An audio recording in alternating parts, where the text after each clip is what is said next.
ये कहानी है शीतलपुर नामक एक छोटे से गांव की।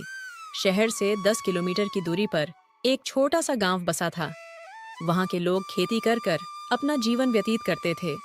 इसी गांव में राम और लखन नामक दो भाई रहते थे। राम अपनी बीवी सुनीता के साथ रहता। सुनीता बहुत चालक और लालची औरत थी और वहीं दूसरी तरफ लखन अपनी बीवी चंदा और बेटा सोनू के साथ रहता था।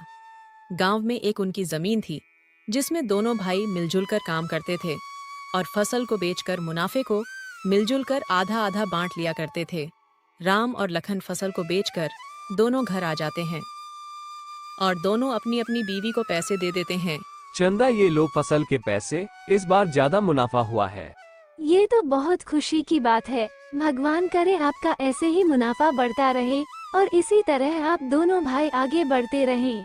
बिजली, यह लो फसल के पैसे, इस बार फसल काफी अच्छे दामों में बिकी है, जिस वजह से मुनाफा भी काफी अच्छा हुआ है। क्या खाक अच्छा हुआ है? ये भी कोई मुनाफा है?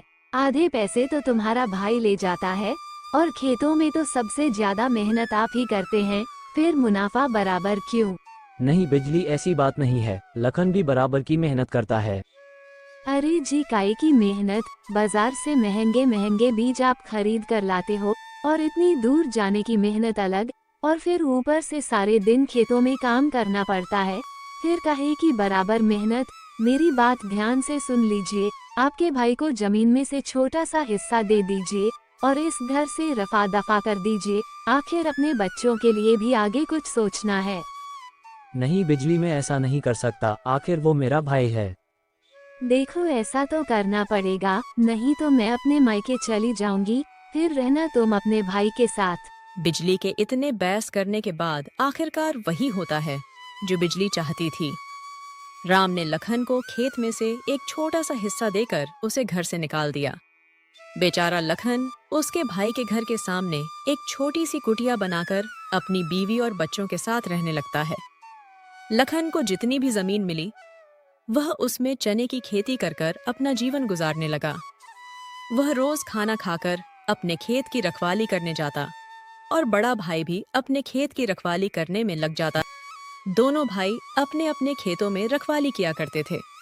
एक बार बड़े भाई के खेत में कुछ चिड़ियां आ जाती हैं। अरे, इन चिड़ियों ने तो नाक में दम कर दिया है, ये रोज रोज मेरी फसल खाने आ जाती है।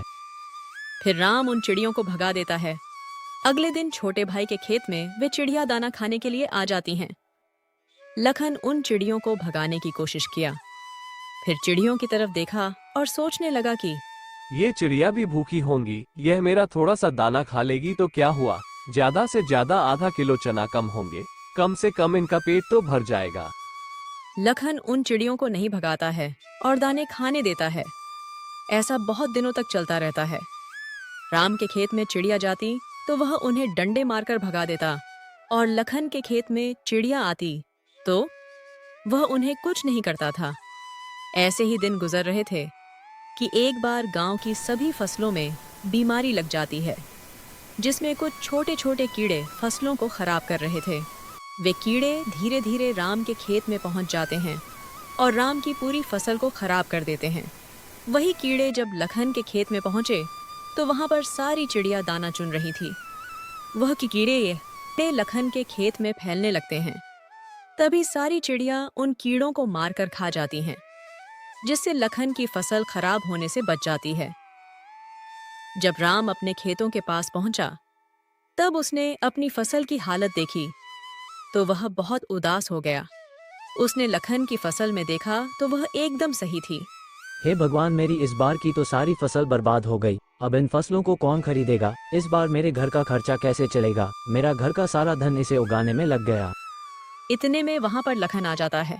भैया, आप चिंता मत कीजिए, आपकी फसल खराब हो गई, कोई बात नहीं है, अपन की ये फसल सही है, अपन इस फसल को बाजार में बेचेंगे, इसी से इस साल का गुजारा करेंगे। लखन की यह बात सुनकर राम की पत्नी को एहसास हो जाता है और लखन से अपनी गलती की माफी मांगती है। लखन बहुत दयालु किस्म का आदमी था।